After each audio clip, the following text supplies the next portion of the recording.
Anumang tradisyon at kultura ang kinamulatan mula Hilaga, Timog, Silangan at Kanluran, saan mang dako ng daigdig naroon ang bawat isa.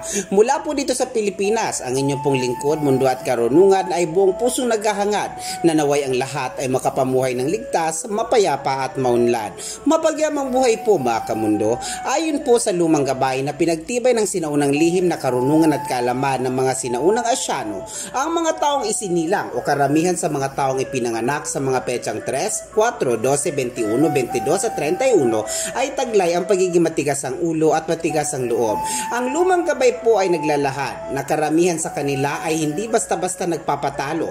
Madalas po pag kanilang ginusto ay ginusto at ayaw nila nang sila ay nadidiktahan o pinangungunahan. Karamihan din po sa kanila ayon sa lumang gabay ay madalas nilang ilaban ang mga bagay na sa tingin nila ay tama habang taliwas naman sa prinsipyo at pananaw ng nakakarami mula sa nakapaligid sa kanila.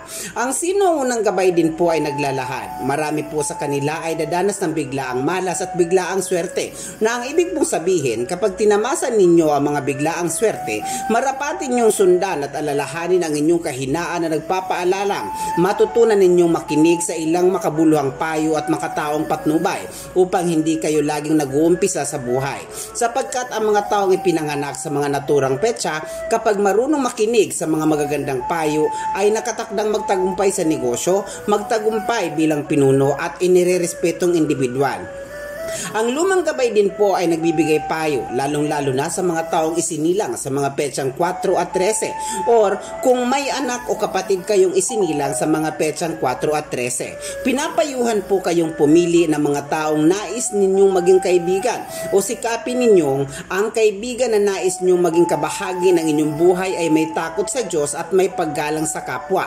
Ibig pong sabihin mga kamundo, wag po basta-basta makikipagkaibigan, lalong-lalo na kung hindi nyo masyadong batid o kilala ang mga taong inyong nakakasalamuha, sapagkat ang lumang gabay po ay nagbibigay payo na tiyakin ninyo, inuulit ko, na ang gusto ninyo maging kaibigan, tiyakin ninyo na sila ay may takot sa Diyos at may respeto sa kapwa, sapagkat halos lahat o karamihan sa mga taong isinilang sa mga petsang 4 at 13 ay mahina pagdating sa tukso at impluensya. Sa madaling sabi, kapag masamang impluensya ang kanilang makakahalubilo, dadanas po sila sa buhay ng may kapariwaraan na napakahirap talikuran at madalas tuluyan silang nagpapatianod sa malungkot na buhay o kawalan ng pag-asa.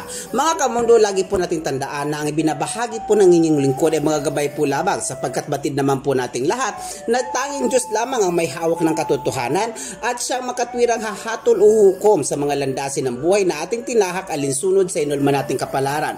Ito po ang mundo at karunungan na lagi po nagpapaalalang patuloy po nating pangalagaan at pagmalasakitan ng kalikasan, maging mga aso at pusa upang araw-araw nating mabatid ang balansing enerhiya ng ating kapaligiran. Mga kamundo, ito po ang mundo at karunungan na lagi po nagsasabing mahal ko po kayo, hanapin mga bagay makakapagpaligay sa atin. Maraming salamat po.